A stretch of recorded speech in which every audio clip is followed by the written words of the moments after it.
धर्माभिमानी सज्जनों, श्रद्धा मूर्ति देवी, चतुर कवि ने बीजक में कहा है, हंसा सरवर शरीर में हो रमैया राम, जागत चोर धर्मों से हो रमैया राम। जो जागर तो भागर हो रमैया राम, सोवत गैर भिगोए हो रमैया राम। इस ये लंबा पद है, उसके प्रारंभ की पंक्तियां हैं। रमैया राम कह करके सदगुरु कवि हम सबको हमारी वास्तविकता का परिचय कराते हैं। संबोधन में वो अपने में ही कर लेते हैं कि तुम रमैया राम। रमैया राम का रमन करने वाला, प्रत्येक घर में जो रमन कर रहा है, निवास कर रहा है, वो रमैया राम है। कबीर का राम बाहर नहीं, कबीर के राम को पाने के लिए बाहर कहीं जाने की आवश्यकता नहीं। बीजक में सदगुरु कबीर सबसे अधिक किस शब्द का उच्चारण करते हैं तो राम शब्द का उच्चारण करते हैं।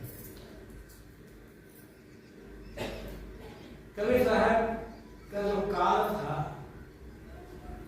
और उनका जो कार्य से रहा है, मुख्य रूप से उत्तर भारत में काफी जगह के आसपास अच्छे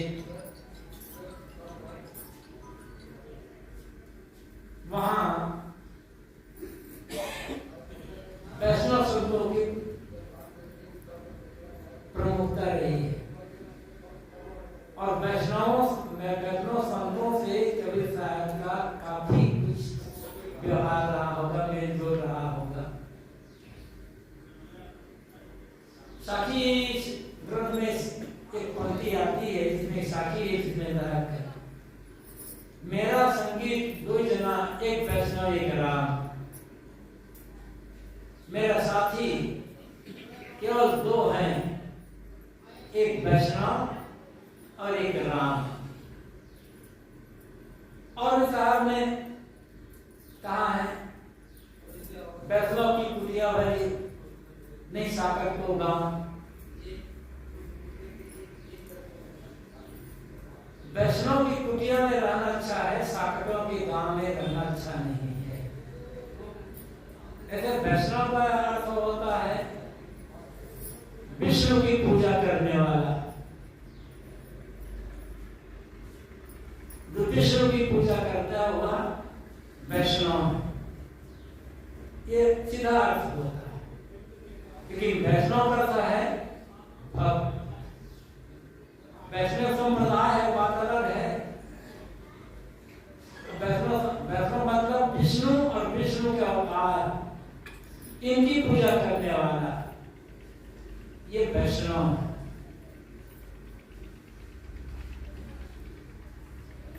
किंतु वैष्णव का अर्थ है भक्त। चाहे वो किसी मत का मानने वाला हो, जो सदाचारी हो,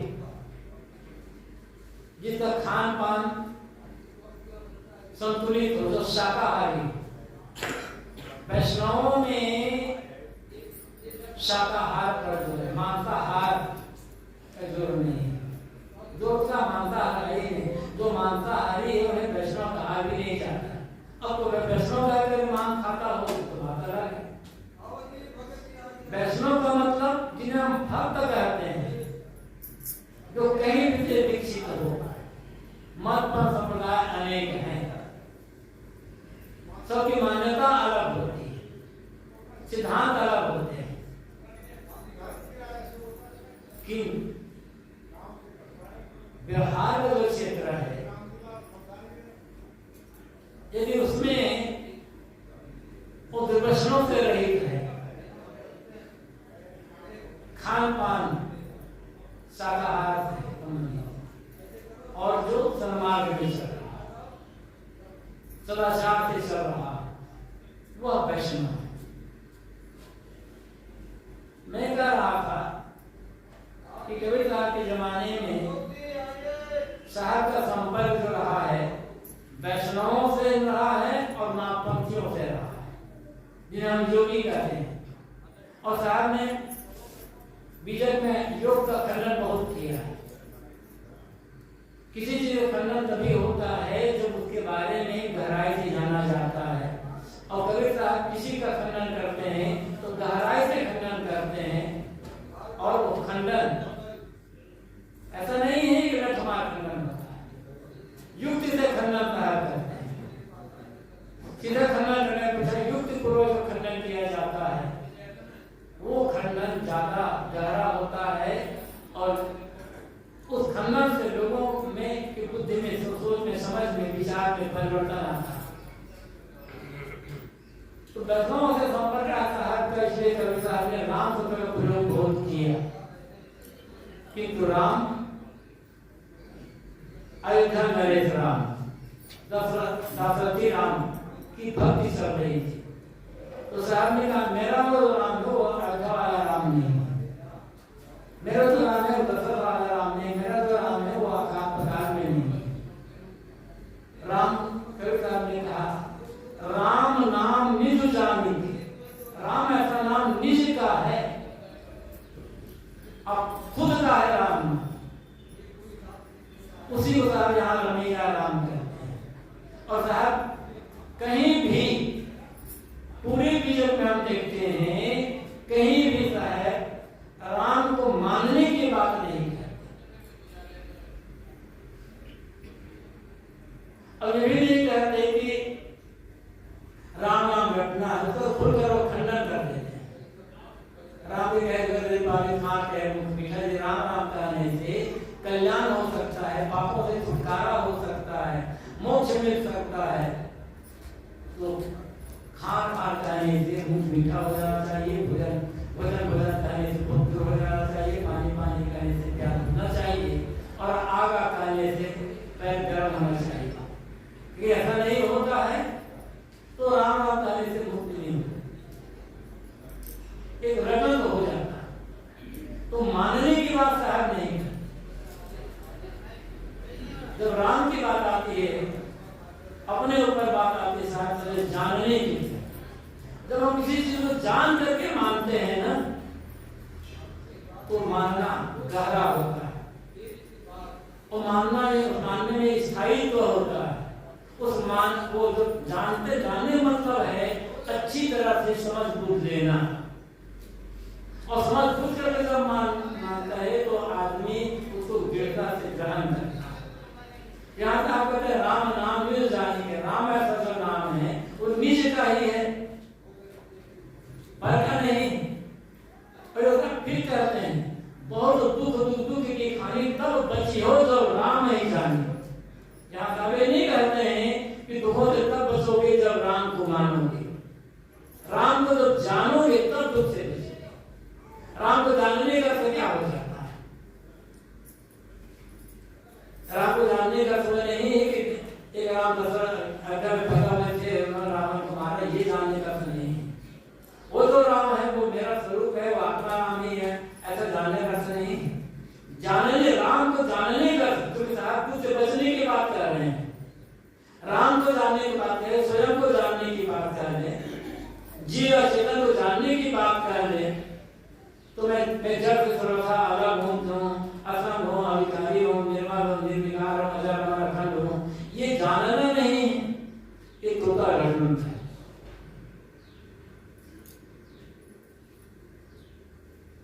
हम कहते तो हैं हम शरीर नहीं है, ये शरीर तो मिट्टी पानी आपका हवा बना हुआ है, ये तो जड़ है, ये तो हारमान का ढांचा है, मन पुत्र का पिटारा है, मैं तो शुद्ध चेतन हूँ, यदि इतने मात्र से मुक्ति हो जाएगी ना तो दुनिया में सब मुक्ति हो गया। ये जानना नहीं, जानने का मतलब क्या होता है? जैसे कहा गया कि राम निर्विकार है, जब चेतन जी निर्विकार है, शुद्ध है, निर्मल है, ठीक है। तो प्रश्न यह है कि जब चेतन जी निर्मल है, निर्विकार है, तो हमारा मन निर्मल हुआ या नहीं हुआ? यदि मन निर्मल हो गया, मन में हमारे जीवन में बाहर भीतर कोई विकार नहीं रह गया, तो समझना होगा कि हाँ, राम को जाना गया है। मैं शुद्ध चेतन हूं, अगर मैं अविकारी हूं और मैं निर्मल हूं, पवित्र हूं, सबसे असंग हूं, ऐसा हम कह तो रहे हैं कि थोड़े थोड़े रुपये पैसे के लिए लड़ाई झगड़ा कर रहे हैं। इस हदवत में पड़े हुए, गतिमानती चक्कर में पड़े हुए, लोग लालच में पड़े हुए हैं, कहीं हमारा व्यवहार शुद्ध नहीं है, तो आपको जानना कहां होगा? इसलिए ये भी जानना कि मैं शुद्ध चेतन अंतर्मन और नास्ति हूं। कहीं भी हमारे जीवन में कोई निर्मलता नहीं है, कोई निर्विकारता नहीं है, कोई शुद्धता नहीं है, तो ये भी तोता रतन मात्र है, इससे कोई मुक्ति होने वाली नहीं है। साहब हमें जानने को कहते हैं, और जानने का स्वभाव होता है तो जैसा हमारा ज्ञान है, जो हम जान रहे हैं, उसके हिसाब से जो हमारा व्यवहार होना चाहिए तब। और चूंकि साहब ने पंक्ति में केवल रमैया राम को कहा ही है, लेकिन रमैया राम कहने पर कहा करती है हंसा सर्वर से, तुम हंस। हंस शब्द कवि साहब को बहुत प्यारा रहा है, क्योंकि हंस का अर्थ होता है विवेक, हंस का अर्थ होता है पारखी, और विवेक और पारख साहब सिद्धांत जी साहब कहते हैं कि साहू जो चिन्हे पारक बिना विनाश, पारक के बिना विनाश है। तो पारखी, पारक का मतलब हम पारखी हो गए हैं, इतनी मात्रा का कल्याण नहीं होगा। जैसा हंस के लिए कहा जाता है, मेरा काम हो नहीं, मैंने देखा नहीं, होता हो गया इसका, कि हम के लिए कहा जाता है दूध पानी में मिले हुए हों, तो हंस पानी छोड़ देता है और दूध को ले लेता है। ये हंस का तत्व है, पानी छोड़ करके दूध को लेना। तो इसी प्रकार से आप कहते हैं कि मनुष्य तुम केवल घातक, तुम हंस तो हो। ये हंस का लक्षण तब होगा जब जितने गलत हैं, जो जो गलत हैं, उनका त्याग करके हम सार को ग्रहण करें, तब हमारा हंस होना सार्थक होगा। विवेक का मतलब यह है कि ये जड़ है, चेतन है, कंकर है, चावल है, इतना जानना विवेक नहीं। विवेक का मतलब है ये जान लिए हैं ये कंकर है और ये चावल है, तो उसमें से चावल में से कंकर को निकाल कर अलग ही कर देना, तो चावल को रख लेना, ये विवेक होता है। केवल जानने से नहीं होता। आदमी जानने में कोई कमी नहीं, ना हमारे जानने में कमी है, ना आपके जानने में कमी है। कमी कहाँ है? जो हम जान रहे हैं उसको जीवन में आश्रित नहीं कर रहे हैं। दुख इसीलिए आप कहते हैं तब बचे हो जावरा में, दुखों से तभी बचोगे। ये शरीर संसार दुखों का घर है। जैसे आपने भी कह दिया तब घर सोचा कावन देखा, जो देखा तो दुखिया। शरीर में, संसार में मैंने किसी को जो शरीरधारी उसको सुखी नहीं देखा, जिसे देखा उसे दुखी ही देखा। कोई दुखी नहीं। दुख का कारण क्या है? दुख का कारण कौन है? साहब ने इसी पद में बता दिया। दुख का कारण क्या है? कोई बात नहीं सुना। और साहब ने भी क्या किया, बातें बातें सब कुछ पूछा, क्या भी नहीं वैरागी, ऐसा नहीं कहा साहब ने लोग साहब ये नहीं कहते हैं कि केवल गिर ही दुखी है।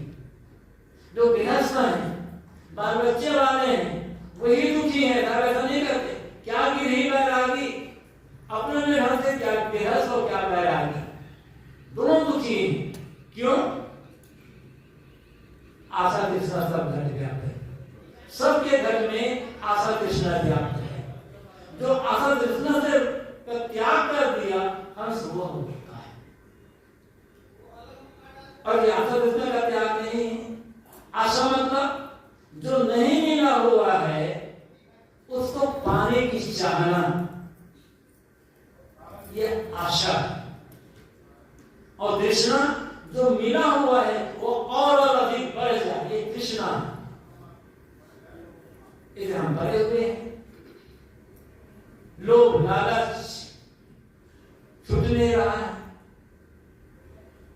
साहब क्यों कहते हैं इसमें, आप जो गृहस्थ हैं उनमें गृहस्थ दुखी क्यों हैं? कितने लोग क्या कह रहे महाराज, हमारे पास बच्चे नहीं हैं, हम तो हमारे पास जमीन जायदाद ज्यादा नहीं है, हमारा मकान बहुत छोटा है, लोग जानते नहीं है। बैरागी दुखी क्यों है? क्या करें हमारा सब हो गए, कोई चेहरा नहीं बन रहा, इसलिए दुखी हूं। यहाँ आए तो 2-3 दिन सत्संग किए, लेकिन कोई चेहरा ही नहीं बना, हमारा आने बेकार हो गया, शुरू हो गया दुख।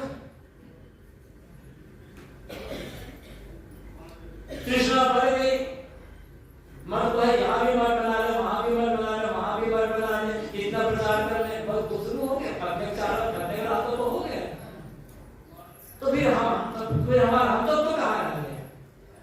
हंस वहाँ है, जो भी गलत है वो सब त्याग करना, आशा तृष्णा सब आ जाए। जो वर्तमान में संतुष्ट रहना जानता है, काम करना है, काम छोड़ना नहीं है, अपना जो जहां है, साधु हो गृहस्थ हो, अपने अपने कर्तव्य का पालन करना है और परिश्रमी होना है। साधु होने का ये नहीं है कि काम छोड़ देना, जहां है मठ में तो मठ का काम करें, कहीं काम करें, लेकिन तृष्णा छोड़ करके, आशा छोड़ करके काम करना है, सहज निर्वाह के लिए, कर्तव्य पालन के लिए, सेवा के लिए। किंतु उसमें तृष्णा ना, हमेशा वर्तमान में संतोष रखना, जो मिला है उसमें संतोष होना चाहिए। बिना संतोष के सुखी नहीं होता था। कहते हैं कि संतुष्ट रहोगे तुम्हारा जलता हुआ हृदय जल जाए, संतोष सुख है, रहो तो हृदय जुड़ा है। ऐसा संतोष में सुख है, संतुष्ट हो जाओ तो तुम्हारा जलता हुआ जो हृदय है वो शीतल हो जाएगा। बिना संतोष के मन की जलन कभी दूर होने वाली नहीं है। ये जलन का मिट जाना, ये हंस तत्व होना है। केवल सार को ग्रहण करना, कहीं भी हो, केवल किताबों सार ग्रहण नहीं करना है। किताब में काम समझ लिए, ये शास्त्र में बात है, ये शास्त्र में बात है, ये शास्त्र में फिर लगा के ये सारे शास्त्र झूठे हैं, ये कोर्स नहीं कर दिया जाता है। कभी साहब ने कहा है दर्पण में पुराना, दर्पी कहा महाराजाना।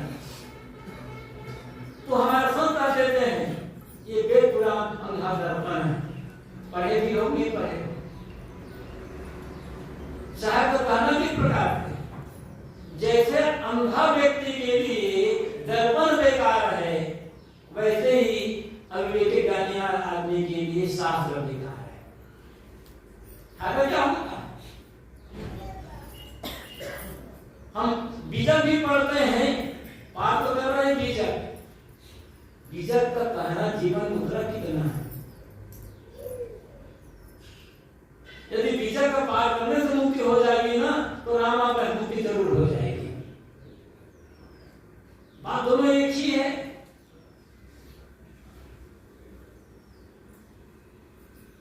और हम पक्ष में ले जाते हैं, बिना पढ़े हम कर देते हैं। मैं ये नहीं कह रहा हूं कि शास्त्रों में जो लिखा गया, जात आदि में जो लिखा हुआ है उसे मैं जो करके वो मान लेना, क्योंकि हंस का काम ये नहीं होता, हंस का काम साथ लेना है।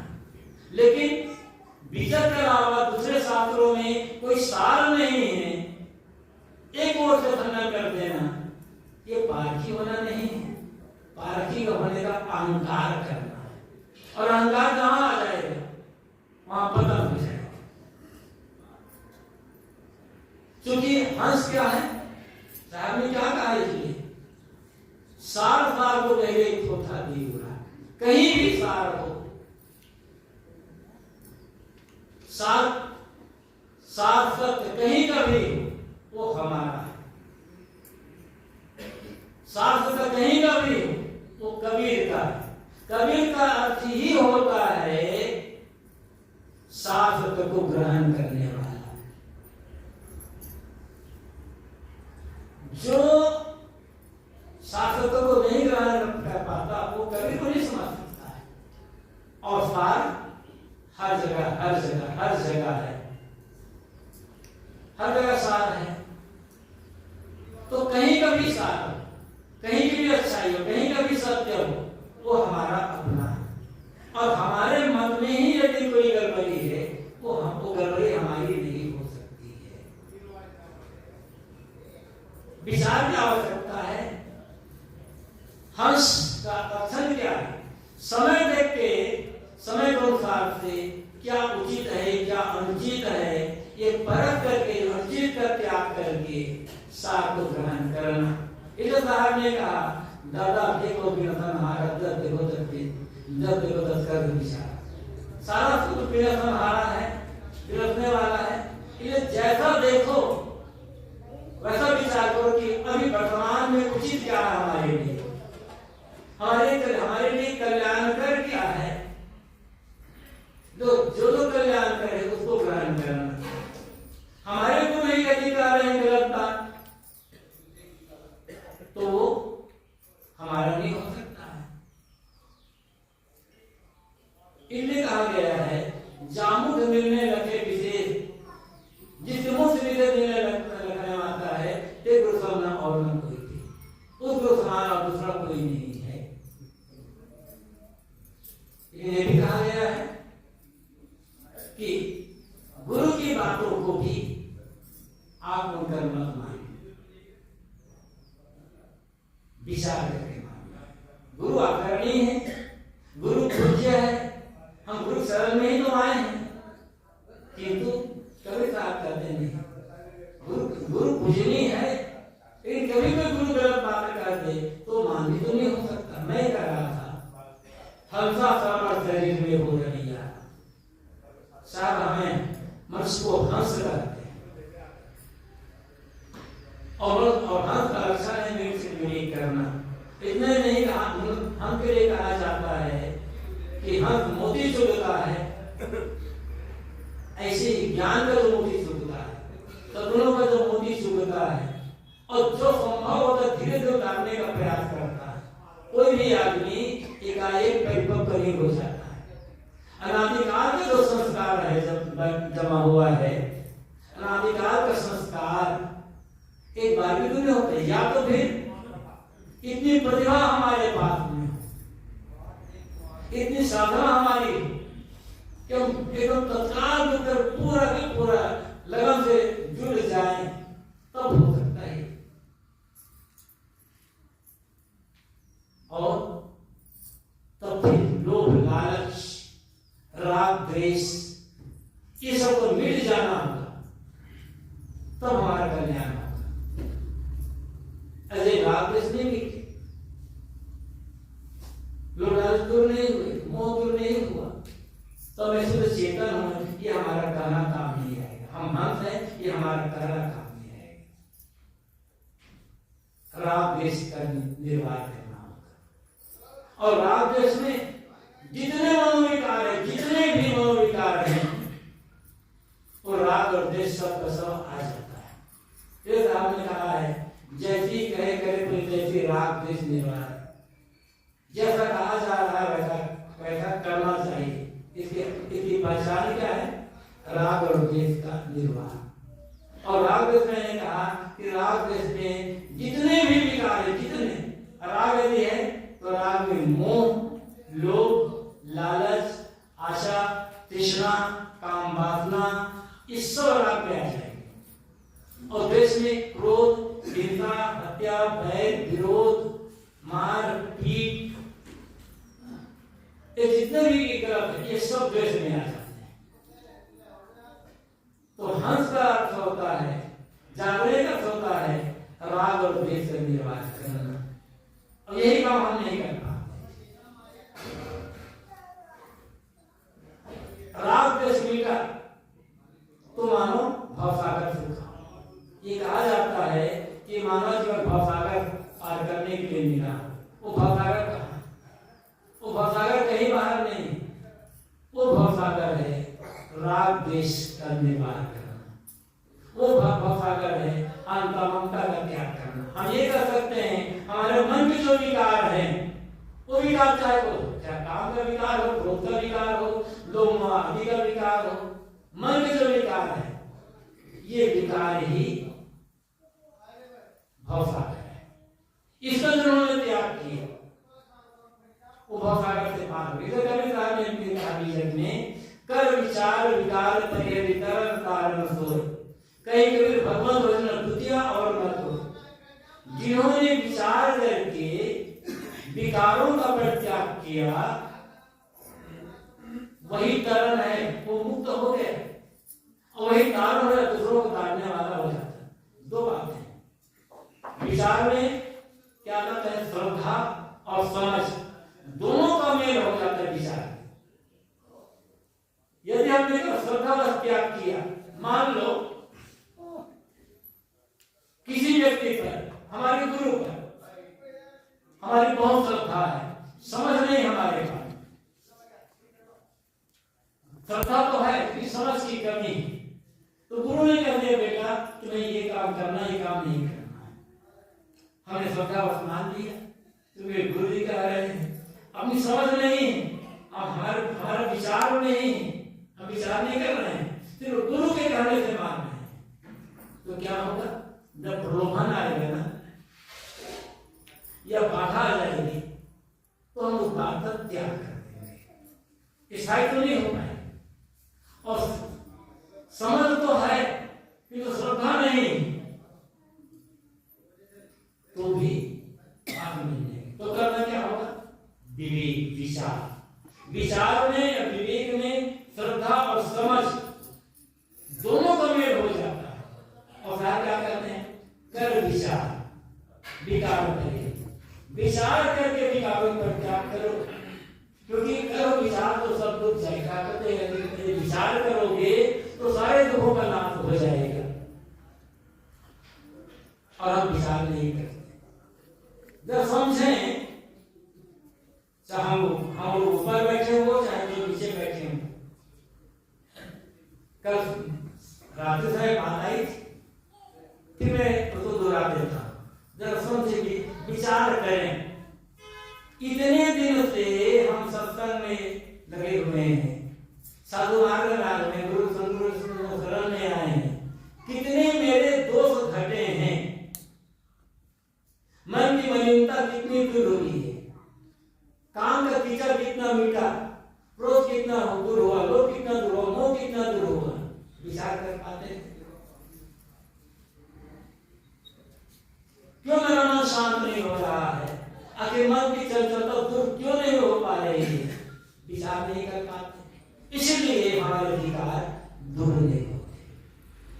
हम एक औपचारिकता व सत्संग कर लेते हैं, लोगों को इकट्ठी करने में सत्संग कर लेते हैं, ज्ञान की बातें हम अच्छी तरह से झाड़ करके कर देते हैं और सुन भी लेते हैं, लिख भी देते हैं, किताब भी लिख देते हैं, किंतु अपने पर विचार नहीं करते। हम तो सत्संग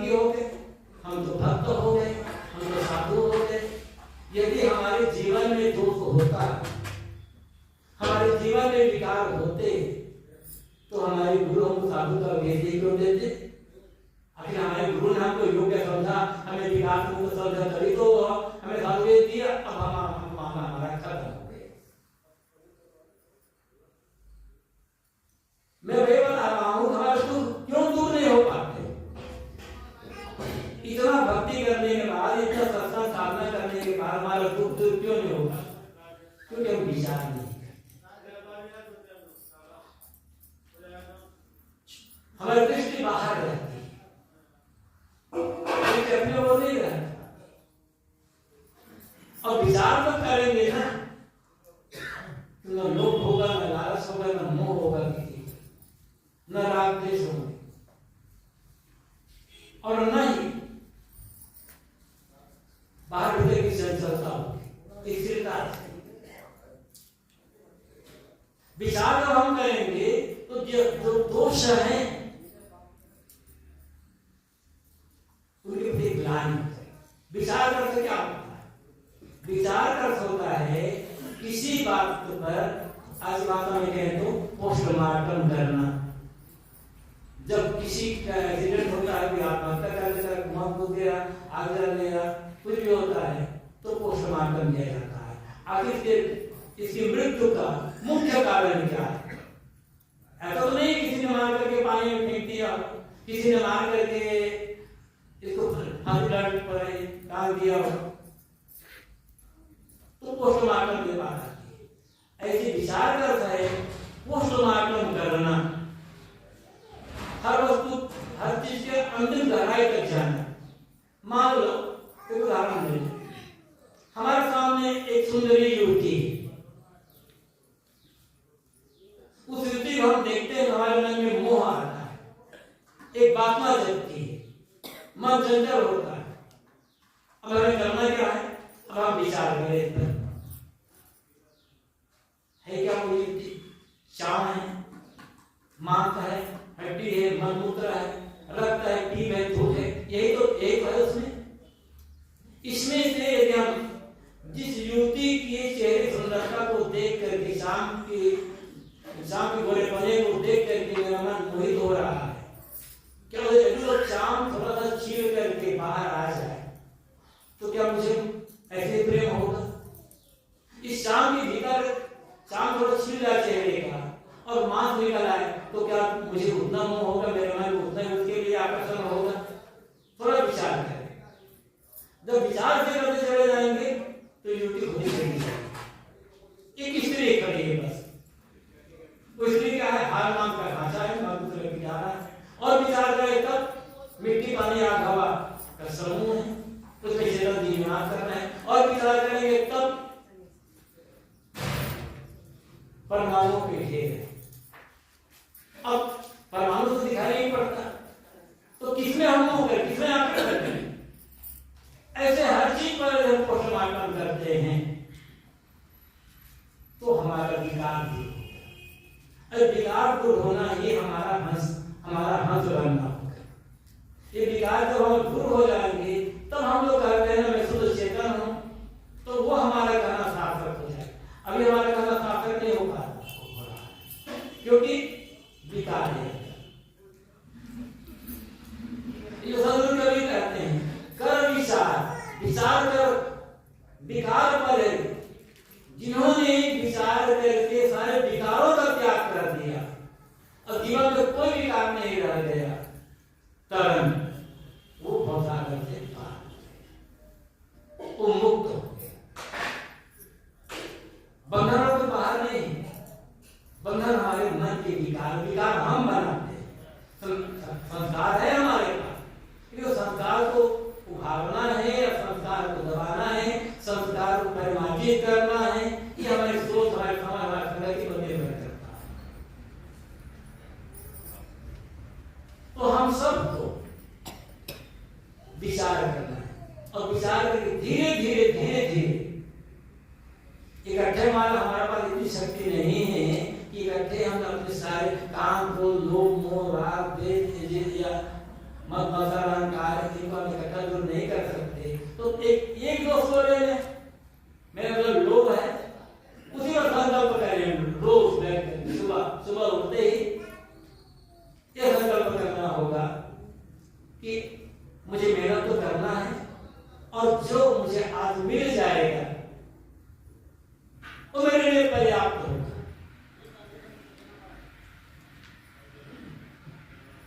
और अपना काम को पूरा करना है, लेकिन जो भी मिले, जैसा भी होगा, हानि होगी, लाभ होगा, जो भी होगा, उसमें मुझे संतुष्ट रहना है, मुझे शांत रहना है, मुझे तृप्त रहना है।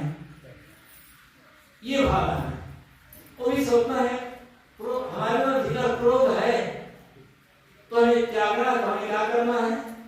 मैं क्रोध नहीं करूंगा। मुझे हमें ऐसा नहीं सोचना है, हमें ये सोचना है कि यार मुझे चाहे कोई गाली दे दे, चाहे मुझे मार दे, चाहे मेरे समाज में निंदा कर दे, चाहे मेरा अपमान कर दे, जो ही कर दे, आज मुझे शांत रहना है, मुझे प्रेम का व्यवहार करना है, मुझे क्षमा का आचरण करना है, मुझे दूसरे के लिए करुणा और अहिंसा का व्यवहार करना है। यदि क्रोध त्यागना है, हमें ये सोचना होगा। ये नहीं सोचना है हमको विचार करने का चाहिए, मुझे क्रोध का त्याग करना है। यहाँ ये हम ये सोचेंगे ना, कभी क्रोध का त्याग नहीं होगा। क्यों? जब हमें सोचा तो मुझे क्रोध का त्याग करना है, लेकिन हमारे सामने किसी ने काम निकाल दिया तो मुझे क्रोध नहीं करना है। ये तो नहीं है ना, तो निकल बाहर हो जाएगा। क्या करना है? मुझे क्रोध करना है, मुझे लोभ नहीं करना है, तो लोभ नहीं करूंगा। अब बढ़िया चीज आएगी ना, तो जो नहीं चुपके से गायब हो जाएगा। अगर फिर क्या बचेगा? मुझे लोभ करना है, ऐसा विचार नहीं करना। इसलिए कहा मुझे क्रोध नहीं करना है, तो मुझे शांत रहना है, मुझे क्षमा करना है, मुझे प्रेम का व्यवहार करना है, मुझे दया का व्यवहार करना है। ये ढंग तो सोचोगे तो शांति बढ़ेगी, क्षमा का भाव बढ़ेगा, प्रेम बढ़ेगा, तो शांति बढ़ेगी, क्षमा का भाव बढ़ेगा, प्रेम और करुणा का भाव बढ़ेगा, क्रोध अपने आप दूर होता चला जाएगा। ये विचार करना है, और ऐसा विचार करने वाला ही हंस होता है। और कभी कभी हम तो हंस करते हैं, लेकिन हम ये विचार नहीं कर पा रहे। तो ऐसा जब विचार करते चले आएंगे एक दोष पर, तब हमारे सारे विकार दूर हो जाएंगे। और जो सारे विकार दूर हो गए, वो मुक्त हो गए। और जो मुक्त हो गया है, जो जानता है कि विकारों का त्याग कैसे करना है, हमें वही रास्ता बताएगा। एक ढंग से विकार करो तो वो हमें तारने वाला हो जाएगा। जो तारा ही नहीं है, जो खुद ही डूबा हुआ है, वो हमें तारे करके देगा। तो साथ इस प्रकार जो विकारों का परित्याग कर दिया गया विचार पूर्वक, वो मुक्त हो गया और दूसरे तारने वाला हो गया। कहीं कहीं भगवान वो तुम्हारा भगवान है। या कहते हैं भगवान तो भजो, भगवान का भजन करो। भगवान बाहर नहीं, यही पर बता रहे जो निर्भीक विचार करके सारे विकारों का त्याग करके भगवान हुआ है। भगवान का होता है निर्विकारता, भगवान का होता है निर्मलता। भगवान शब्द का अर्थ ही है भग्न कर दिया है वांग, जिसने वांग को, बंधनों को, विकारों को भग्न कर दिया, नष्ट कर दिया, वो भगवान है। साथ यही बात कर रहे हैं। द्वितीय और न कोई, तुम्हें तारने वाला, तुम्हारा धारा, तुम्हारा सहायक दूसरा और कोई नहीं है। घड़ी दिखाई नहीं पड़ेगा। तो हमारा तारने वाला धारा दूसरा कोई नहीं। इसी बात को साहब यहाँ करते हैं। यहाँ तो साहब कहने का तरीका अलग अलग, शब्द अलग होता है, क्योंकि श्रोता अलग अलग होते हैं। तो साहब अलग अलग है। साहब ने जो कहा है, तही साहब के लाभ बहुत साथ था, दुख में भी बहुत सुना था। उस साहब का साथ लगो, जिसके संगत में करके दोनों दुखों को मिटाकर तुम समाज हो सको। इसीलिए साहब ने संत मान तो सुन लो कोई जो काल फांसे बांधो। ये काल की फांसी क्या है? हमारे भीतर का विकार। उसे चाहे लोभ का हो, चाहे वासना का हो, चाहे अज्ञान का हो, चाहे काम का, कुछ भी कर लो, लेकिन वो हमारे भीतर का विकार है। साहब ऐसे कर संत मान तो सुन लो कोई करो, जो काल की फांसी से बचे हुए संत मानते हैं उनका सुमिरन करो, उनकी सेवा करो। सारथी क्या कहते हैं, कहीं कोई भगवान भजन, भगवान का भजन करो। भगवान भजन मतलब भजन का मतलब होता है भजन का मतलब होता है सेवा करना। भजन का मतलब होता है सुमिरन करना, चिंतन करना। तो ऐसे जो निर्विकार संत है, गुरु हैं, जो संत है वो गुरु है, जो गुरु है वो संत है, अलग अलग तो है नहीं। ऐसे निर्मल जीवन जिसका है, चाहे उसे आप संत कह लो, चाहे भक्त कह लो, चाहे गुरु कह लो, चाहे महान कह लो, चाहे और जो भी कह लो, निर्विकारता, ये निर्विकारता काम है। तो आपको उसका भजन, ऐसे जो निर्मल जीवन संत, एक तो सेवा करना है हमको, क्योंकि बिना सेवा के तो हमें ज्ञान प्राप्त मिलेगा नहीं। गुरु पास जाएंगे तो सेवा तो करना होगा, और सेवा से घबराते हैं तो कभी हमें ज्ञान नहीं मिल सकता है। सेवा हमें जो करना है ना, बिना सेवा के हमारा अंतःकरण शुद्ध नहीं होता, चित्त के मन के जो विकार है दूर नहीं होता, अहंकार दूर नहीं होता।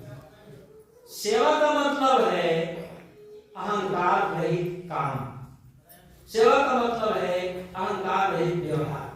मैंने ये किया, मैंने इतने तो दान किया, तो सेवा नहीं, एक व्यापार है। सेवा का मतलब है देने के पश्चात, करने के पश्चात उसको भूल जाना। दूसरे लोग प्रशंसा करते हैं तो ठीक है, वो प्रशंसा करते हैं, उनकी भावना है, लेकिन हम कर रहे हैं ना, तो सिर्फ क्यों? सेवा का मतलब है चित्त की शुद्धि का लक्षण। कुछ पाने की आशा है, हम मंदिर चलो किसी प्रकार से दे रहे हैं, यदि हमारे मन में ये भाव आता है यहाँ मैं दान करूंगा तो स्वभाव में मेरा नाम पुकारा जाएगा, तो उसे चित्त शुद्ध नहीं हो सकता। क्योंकि हम नाम पुकारने के लिए, प्रसन्नता पाने के लिए हम दान कर रहे हैं या किसी दे रहे हैं, वो सेवा नहीं। सेवा का मतलब दे दो और भूल जाओ, या भी नहीं करना। मैंने इतना किया, ठीक है, किया क्यों किया? अपने कल्याण के लिए किया। तो अपने कल्याण के लिए किया तो बताने की आवश्यकता क्या है? तो सेवा का मतलब यहाँ पे है। तो हमें गुरु पास जाना है, ऐसे भगवान की सेवा करो, तो उसकी सेवा करना विनम्रता। जहां सेवा मतलब विनम्रता, अब विनम्रता होगी तब, इसलिए कहा गीता में कहा गया श्रद्धावान व्यक्ति ज्ञान तत्पर संयतेन्द्रिय। जो श्रद्धावान व्यक्ति, सेवा में श्रद्धा होगी, श्रद्धावान व्यक्ति ही ज्ञान प्राप्त करता है, और तत्परता पूर्वक। फिर कैसे? संयत इंद्रिय जब हो जाए, इंद्रियां जब संयम हो जाए, सेवा का मतलब है इंद्रियों का संयम करना। जब हमारा लोभ घटेगा ना, स्वार्थ घटेगा, तभी हम सेवा कर सकेंगे, किसी को दे सकेंगे। हम किसी को दान कर रहे हैं तो उतने को स्वार्थ का त्याग कर रहे हैं, लोभ का त्याग कर रहे हैं, तभी तो दान कर रहे हैं, तभी तो ये होगा। तो इसे सेवा तो करना है, लेकिन कहा करते हैं सुमिरन करना, मतलब सुमिरन करना। हम बैठे हैं, विकार आ रहा है मन में, तो जो निर्मल जीवन संत है उनका ध्यान करें। जिस गुरु हम शरण में गए हैं, देखो अगर गुरु हम शरण में गए हैं, गुरु इतने निर्मल निर्विकार है, और उस गुरु के मैं शिष्य होकर के ऐसे विकार में पड़ रहा हूं, उस गुरु का सेवा करके देखें, निर्मल आ जाए। इसीलिए योग दर्शन में जहां कहा गया है चित्त एकाग्रता के लिए कहा गया वितराग चित्तम। जो वितराग पुरुष है, निर्मल पुरुष है, उसे चिंतन करें। जरा देखें, हमारा मन सुबह से शाम तक कुछ सोचता है, कुछ बिना सोचे हमारा मन रहता नहीं है, हमेशा सोचता है। जब ये ख्याल करें, हम सबको ख्याल करना है, सुबह से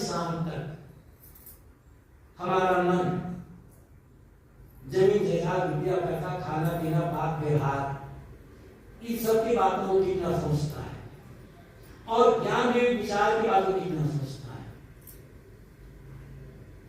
क्यों हम दुखी हैं, क्यों अशांत हैं? क्योंकि हम निर्मलता का चिंतन नहीं करते। जो ज्ञान विवेक विचार से चिंतन नहीं क्या देते हैं, हमने यहाँ कह दिया मन सुधरे, हम खुद भूल गए। आपने सुन लिया, पंडाल से बाहर गए, भूल गए, विचार नहीं हो रहा, चिंतन नहीं हो रहा। ये हमारे दुख का कारण है। केवल सुनने से मुक्ति होती, कहने से मुक्ति हो जाती तो काम नहीं करने वाला। और जब तक हम किसी बात को बराबर चिंतन नहीं करेंगे तब तक उसमें हमारी स्थिरता नहीं आएगी। जब बराबर हम चिंतन करते हैं तब उसमें स्थिरता आएगी। और हम यहाँ बस मैंने कहा था सामने कि सत्संग करना भी हमारा एक फैशन जैसा हो गया है। सत्संग करना हमारे लिए एक फैशन जैसा हो गया है।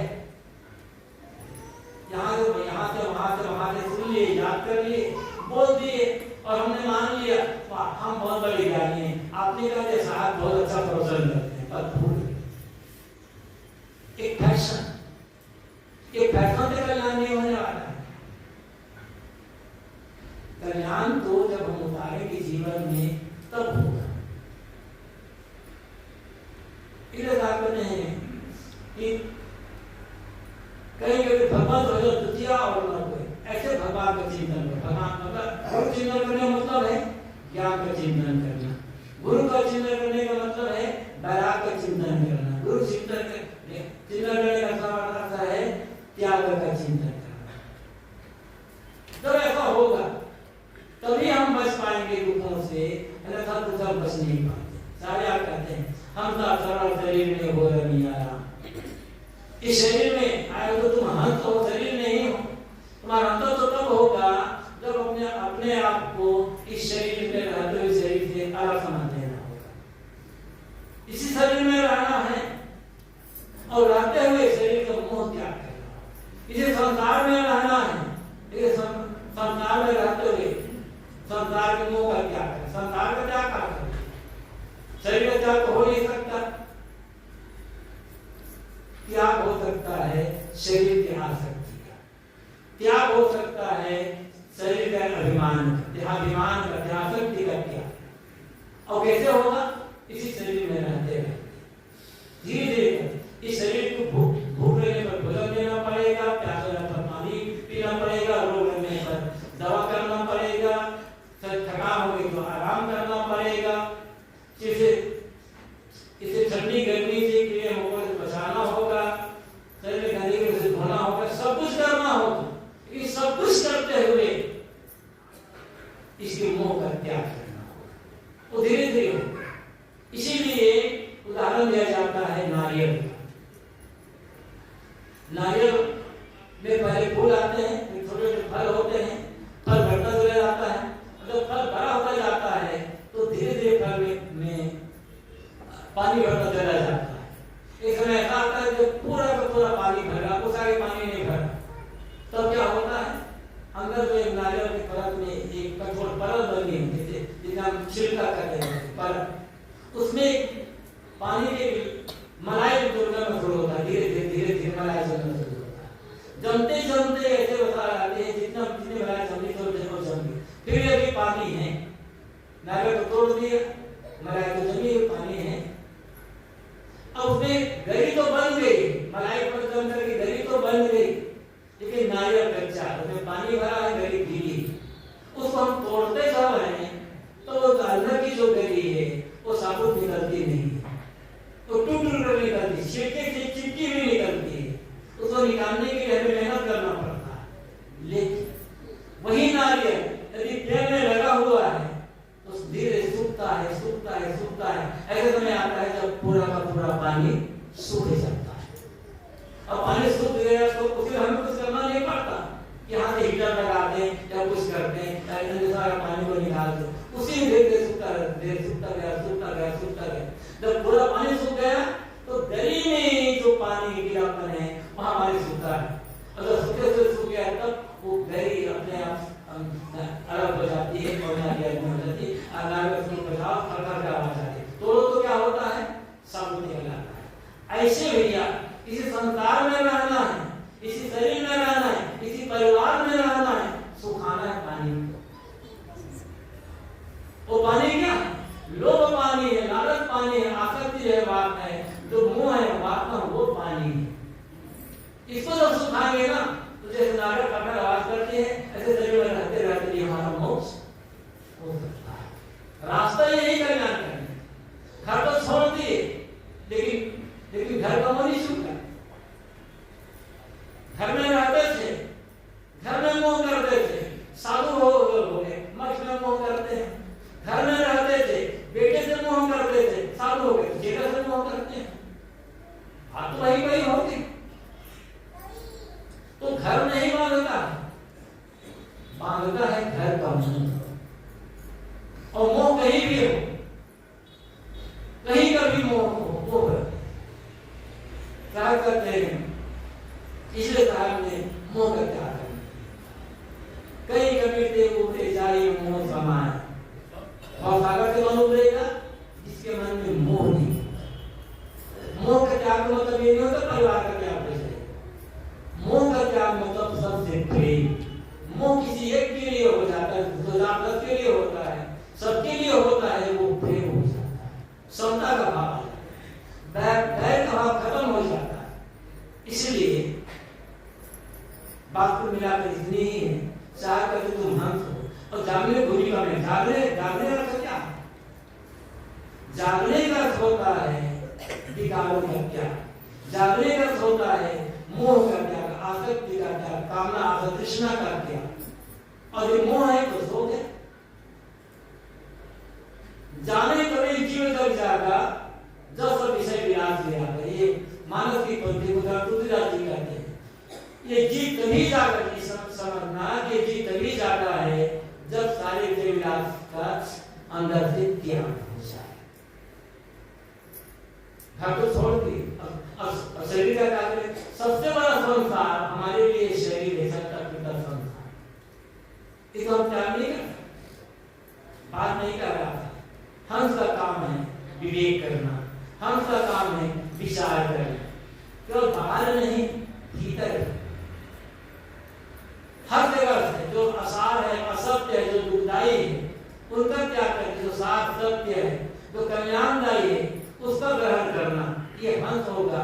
और ये काम हम और आप कर सकते हैं, पशु नहीं कर सकते। मनुष्य का जितने अन्य प्राणी है कोई नहीं कर सकता। ये मनुष्य शरीर जागने की भूमिका है, ये मनुष्य शरीर भोग भूमिका है, कर्म भूमिका है, कल्याण भूमिका है। मानव से अतिरिक्त जो प्राणी है, पशु पक्षी आदि, वहां केवल भोग भूमिका है, नए कर्म नहीं बन सकते। हमें वो भूमिका मतलब पहले हमें जो कर्म है अच्छे बुरे उनके सुख दुख भोगना है, जिसका प्रारब्ध कर्म कराते हैं, उनको भोग करना है, उनको सहना ही करना है। शरीर में रोग आ गया, व्याधि आ गई, क्या करो, सहना पड़ेगा। दुख आ गया, सहना पड़ेगा, रोने का तो बनेगा नहीं, तो उसे विवेक पूर्वक सहना है। कर्म भूमिका भी है, हम अच्छे बुरे कर्म कर सकते हैं, शुभ कर्म भी कर सकते हैं, अशुभ कर्म भी कर सकते हैं, सकाम कर्म भी कर सकते हैं, निष्काम कर्म भी कर सकते हैं। ये मनुष्य क्योंकि हम सोच करके काम करते हैं, ये कर्म भूमिका है। और ये मनुष्य मोक्ष भूमिका है। यदि हमारे कर्म निष्काम भावना से हो रहे हैं, सेवा की भावना से हो रहे हैं, अनासक्ति से हो रहे हैं, तो हम मोक्ष भूमिका भी काम कर सकते हैं। तो कर्म भूमि जो भोग भूमिका है, जो प्रारब्ध भोग है, उस प्रारब्ध भोग को सहज भाव से सहन करते हुए निष्काम भाव से कर्म करके सबसे प्रेम होकर सबसे अनासक्त जो हो गए, तो इसी शरीर मानव शरीर में हमारा कल्याण हो सकता है। और ऐसा करना ही आत्मा मनुष्य का अंत होना है, और ऐसा करना ही जागने की भूमिका में आना है। तो इस चर्चा मैंने की, क्योंकि यहाँ सब बैठे हुए हैं, कभी साथ में नहीं बैठे हुए।